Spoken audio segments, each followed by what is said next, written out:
What's going on, guys? I'm Tim Kelly. This is Phillies Stoplight, and over on Pattison today, you can check out my 26-man roster projection for the postseason. I'm assuming that the Phillies' first round of the postseason will be the NLDS, that they get one of the two byes and they are not playing in the wild card series. And if that's the case, roster strategy completely changes because NLDS Game 1 would be on October 4th, I believe, that Saturday, and Game 2 would be October 6th, that Monday.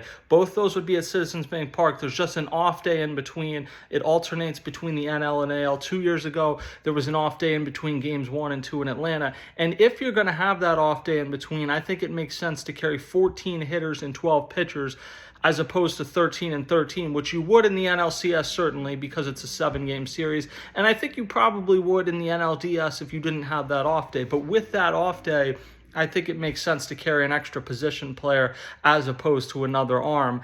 And I want to get into some of the finer points. I'm not going to give away my whole projection. Go read that on the site on Pattison.com. But a few things stand out to me. The first is, what are they going to do with Aaron Nola? I am relatively convinced that the top three in the rotation is going to be Christopher Sanchez, Ranger Suarez, who breaks up the two power lefties between Sanchez, and then Game 3's starter would be Jesus Luzardo. So you have Sanchez, Ranger, Luzardo. The question then becomes, what do you do in a Game 4? In my mind, with that game, the day off between Games 1 and 3, I don't think you need 4 starters until the NLDS. So my ideal rotation, if I'm building it right now, you would go Sanchez Game 1, Ranger Game 2, which is 2 days later. You go to Luzardo Game 3. And then if there are a Game 4 and Game 5, you go back to Sanchez for Game 4 and you go to Ranger Suarez for Game 5. The other option is you go Sanchez, Ranger, Luzardo for Games 1, 2, and 3. And then if there is a Game 4, you roll with Aaron Nola. I just think the way that he's struggled this season, it doesn't make sense. And I get you'd prefer to not go 3 straight lefties, but I do think a little too much has been made of that. First of all, Ranger Suarez is a completely different pitcher than the other two, so you kind of break it up from that perspective. But Aaron Nola has an ERA over 6. Like, it's great that he's right-handed, but if you don't trust that he's going to pitch well in that series, you're better to just go with those 3 lefties. Obviously, you wish you had Zach Wheeler. You wish Zach Wheeler was taking the ball in Game 1. He would be the righty, and then you go Sanchez Game 2, Suarez Game 3, and who knows, maybe Luzardo would be in the bullpen. It didn't play out that way because Zach Wheeler's out for the season. So, to me, the best 3 is clear in Sanchez, Ranger, and Luzardo. That would be the order I go. I don't think there's any chance, though, that Aaron Nola isn't on the roster. And specifically, if you're not going to use him as a starter in Game 4, like, you could make a sense from a baseball perspective of leaving him off the roster. But in reality, he's a franchise icon. He's in year 2 of a 7-year deal. They're not going to leave him off the roster. So I think there's a distinct possibility that Aaron Nola is on the NLDS roster but doesn't actually factor in. Rob Thompson got asked yesterday, and Anthony Sanfilippo was out there in LA for On Pattison, and he shared this clip of Thompson getting asked, like, could Buehler still, I think Todd Zalecki asked it, could Buehler still push to be in the starting rotation? And Thompson didn't say 100% no, but it really seemed like they want Aaron Nola to be that 4th guy. They don't imagine using Aaron Nola out of the bullpen. Now, maybe there is a scenario in one of these games, if you're not going to use Aaron Nola as a starter, where somebody only goes 1 inning and somebody really struggles, you need a long reliever, whatever the case is, that Aaron Nola comes in the game. I still think, though, there's a distinct possibility that Aaron Nola's on this roster and doesn't get used as a starter or a reliever in the NLDS, but you keep him on there, because it's a level of respect and acknowledgement for what he's done for the team and what you hope he will do rebounding in the future. You got 5 more years left on a deal. But B, you're going to use him almost certainly at some point in the NLCS if you get there, whether it's Game 4 or if you need to use him earlier, depending on how long this series drags out. I don't see a scenario where he's not on the roster. And I know some people say, well, then you don't put him on the roster if you're not going to use him. You can't worry about feelings this time of the year. There's still stuff to balance. And to me, there's not someone that you're leaving off that is so overwhelmingly more valuable than him that you can really consider leaving him off. I think he's on that roster, but whether he actually starts or not, I am not sure.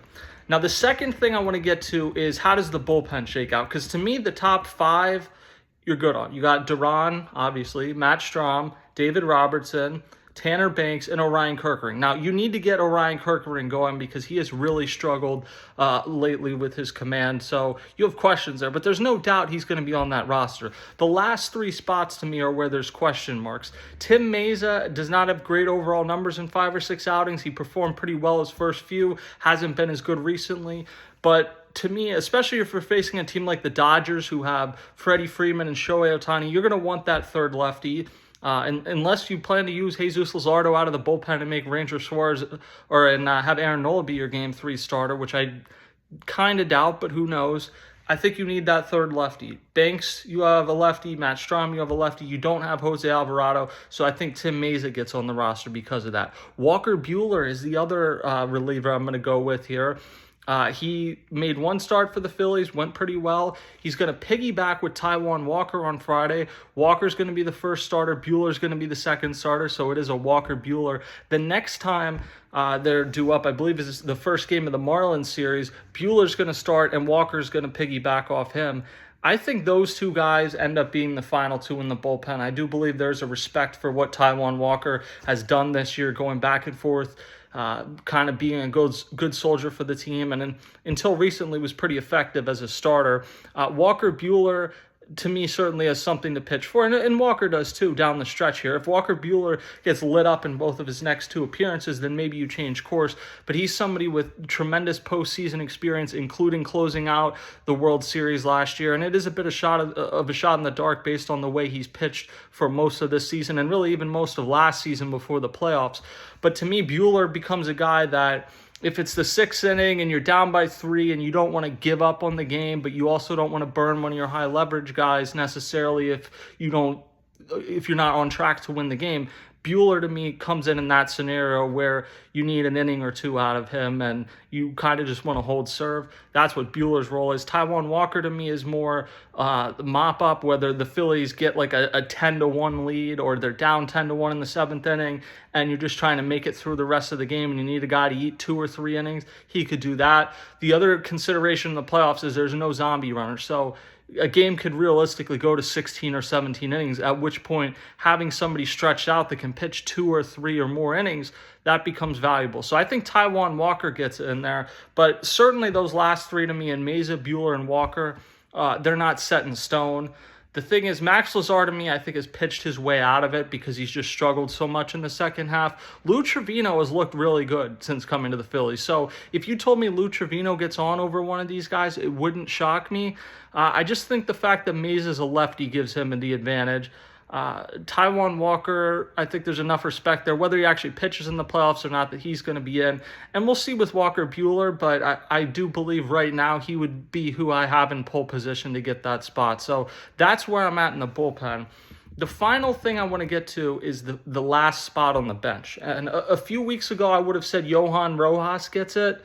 And he might still get it because Johan Rojas could come off the bench and be a pinch runner. He would immediately be your best pinch runner. I don't know that there is necessarily a perfect scenario where he comes in as a defensive replacement, but the one a couple people have floated out there that I've seen is Marsh or Kepler's up late in the game. You use Castellanos to pinch hit for them, but then you put Rojas in to play defense. Whether they would actually do that, certainly I don't believe Nick Castellanos would be happy if that's what took place, but in the playoffs, maybe you're more willing to say, it doesn't matter what you think about it, this is what's best for the team, we're going to do that, especially if you feel like maybe Castellanos isn't going to be back next year regardless. So I think using Johan Rojas in that scenario, I can certainly understand the argument, but to me, my first projection, I may change this, I'll probably do a second projection before the playoffs actually start. My first projection has Rojas off. He hasn't been on the team since the trade deadline. And to me, even though Garrett Stubbs has been on the roster over him, I don't think Garrett Stubbs is going to, you're not going to use 3 catchers in the playoffs. Really, ideally, you're only going to use 1 catcher, but Marchand will be on there as the backup for Real Muto. To me, the 2 guys that get on are Otto Kemp, who has played remarkably since coming back up, hit remarkably, certainly, and I think he has looked improved defensively at third base.